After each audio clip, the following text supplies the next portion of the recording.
Chapter 36. The bus was moving again, and so was Anders, shuffling across the seats silently on his bottom, back to where he had sat behind Debs. Through a gap in the seats, he peered at her, seeing her face still in the window. "What's happening now?" he said. "Nothing," she said. "We're going." She turned, came onto her knees and looked over him. "Are you okay?" "I'm good," he said. "It was just the body on the road." "I know," she said. "It's the second I've seen this week. Crazy stuff going on in this town." She smiled and looked at him. "How are you anyway?" "What do you mean?" "After what happened with Garrison." "Who? Oh, Steve." Anders began laughing. "Poor thing," she said. "I thought you were dead."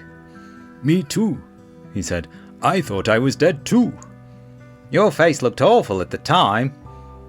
His eyebrows suddenly lifted. "I'm not sure I understand," he said, looking up at her. "I keep trying to explain," she said. "I was on the car park. I watched you get choked out." "Oh," he said. "I didn't realize there was an audience." "Well, me and my footy girls at least. We'd played a match on the pitch next door. We often pop over to the Old Crow for drinks afterwards." "I see," Anders said, and he lay across the seats again, using his backpack for a pillow. "What's your team called?" "Sisters of Australia FC." She looked away. "Bad, isn't it?" He covered his mouth. "Stop laughing."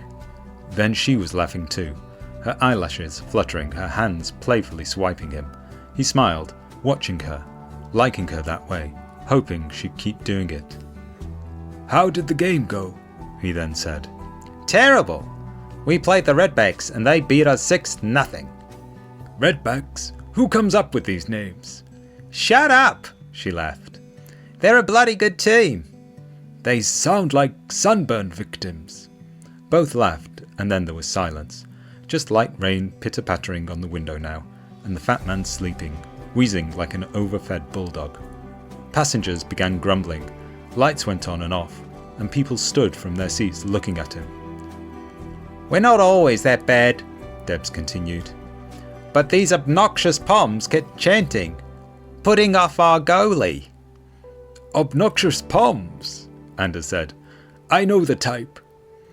"A skinny one and a large one," she said. "Drinking wine from coffee mugs. Wine from mugs," she said. "Yuck." She paused, watching him. "You're laughing again." "I'm not," Anders said. "Well, I am, but only the Poms bit." "We all needed a beer after those Poms." "That's understandable."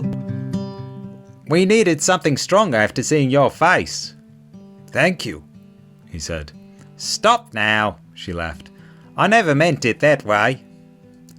"What was I like?" "Bloody awful." "Show me," he said. "Show me the face." "I can't. It's embarrassing." "But you're an actress." She laughed and looked away, blushing, wobbling her head side to side, poking her tongue over her lips. "Will that do?" "That was fantastic." She laughed. "I don't know if you're joking or not." "I don't remember a thing," he said. "I bet you wouldn't," she said. "But I do. It was amazing how everything happened." He looked at her funny. "Glad you enjoyed it so much." "Stop, Andros, stop." She was swiping again. "You're being a one." "Am I?" "Yes," she laughed. "I'm talking about the possum." He removed his cap and glasses and looked at her. "Well, please keep talking," he said. "Explain." "Okay then," she said, resting her chin over her chair.